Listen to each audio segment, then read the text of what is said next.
So this is, remember the notes that we took yesterday. Now, for those of you that were here, you remember, if I push a couch, does the couch push back?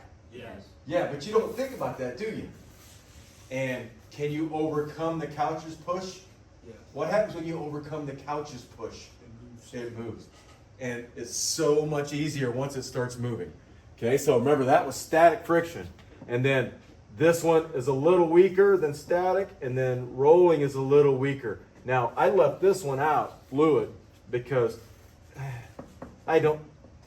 it's not, you can't tie it together as easy. So I left it like that. And that's one we're going to go over today, if I can get my thing working. Okay, there's static, sliding, rolling. Now, fluid friction. And I can guarantee you, everybody in this room has done what I'm going to tell you about. Remember, in biology, I said there's certain things that we all humans do, and that's just to be human, you do it.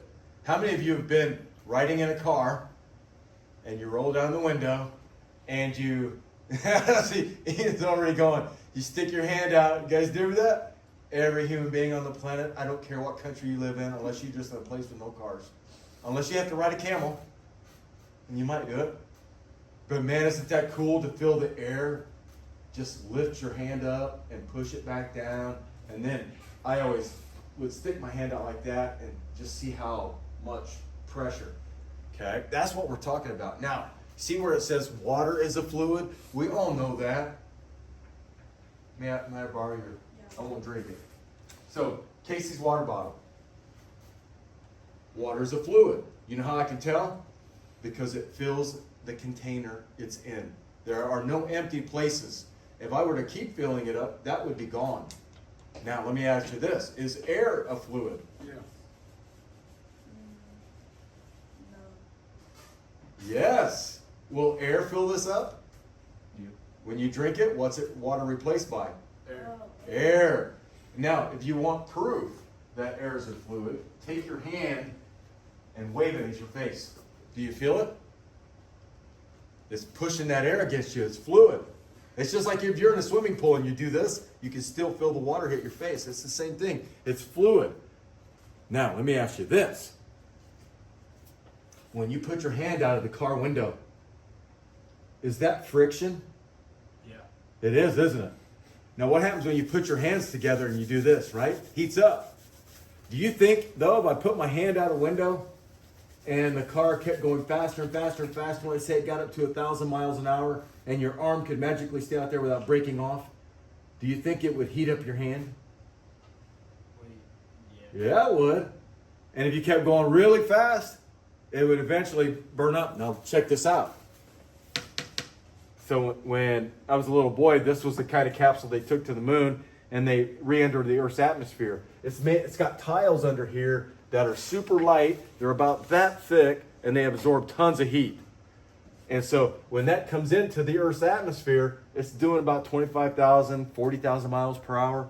And as soon as it starts hitting air in the atmosphere, the friction is going so fast starts to heat up. So this can get up to like 2,000 degrees. And if it wasn't for that heat shield, it would burn up. There can't even be so much as a hairline crack in there, or else it would burn up.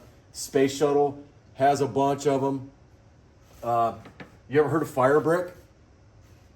Fire brick is what you put in the ovens, and it absorbs the heat so it doesn't get out. Very similar thing, okay? But that's friction. I'm showing you that's friction. You don't think of air as having friction, but there it is. It does. Now, remember, friction is the opposite of motion. I always say the evil, remember, but I don't want to, that could be misconstrued. Opposes the motion of an object through the fluid. So in other words, do you guys remember what, when you're falling through the atmosphere, what was the maximum speed we could get? Wasn't it? I want to say it was 200 something. I can't remember. It is 800. That's terminal velocity.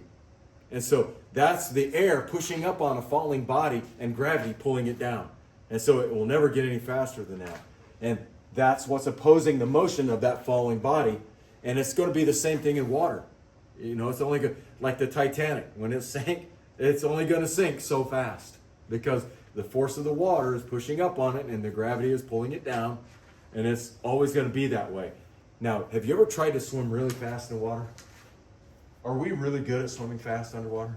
We're not, are we? We're not even good at really flying through the air, right? You jump off the building, you're going to go down fast, right?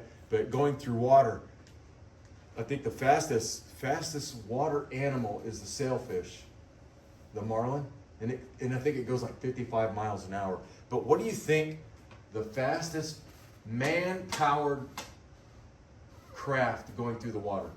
Just guess. If you're wrong, who cares? Submarine. Submarine. How fast? How many miles per hour? No guesses? I had somebody guess 500. Woo! Oh, God, that's fast. I had somebody guess 150, and I went, okay, that's pretty good. But I didn't know this, because this is me learning all over again. You see this thing right here? That is a Russian torpedo, and it's got it's BA-11. You can see it over to the left, and it's called the Shkval torpedo. Look at the shape of the torpedo. What do you think that has to do with speed? Remember, it's in water. Thin, light. Is it flat? It's not. It's round. It's like an arrow. Why would you design a torpedo like that? So, like, Zoom right through the water, right? Takes away that friction. And I would guess there's probably a coating on here. But this is like old tech. We can make stuff way faster than this now, but there's really no need, evidently, or else maybe we do have it and I don't know. Now, when my daughter swam, she got in high school, she goes, Dad, gotta have this $300 swimsuit. And I'm like, oh my God, are you kidding? What's the benefit of that?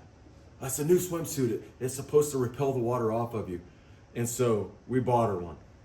She was putting this thing on, and she could barely fit in this thing. And it's like, oh my God, how'd she get in that? And it just hugs the body. And when the water hits it, it rolls off. And she improved her time like by almost a half a second. And you think, well, big deal, half a second. But think about it, you're in water. Water pushes back on you and it rolls off. So I'm thinking this, and I don't know for sure, but I'm going to guess it's got a coating on it. And think about it. You don't know how fast it is. Look at this. 230 miles an hour.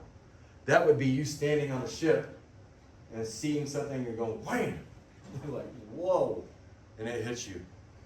I'm guessing this is the propellant, and the warhead right here. And then that's the trigger. But that's very good because it's designed for the water.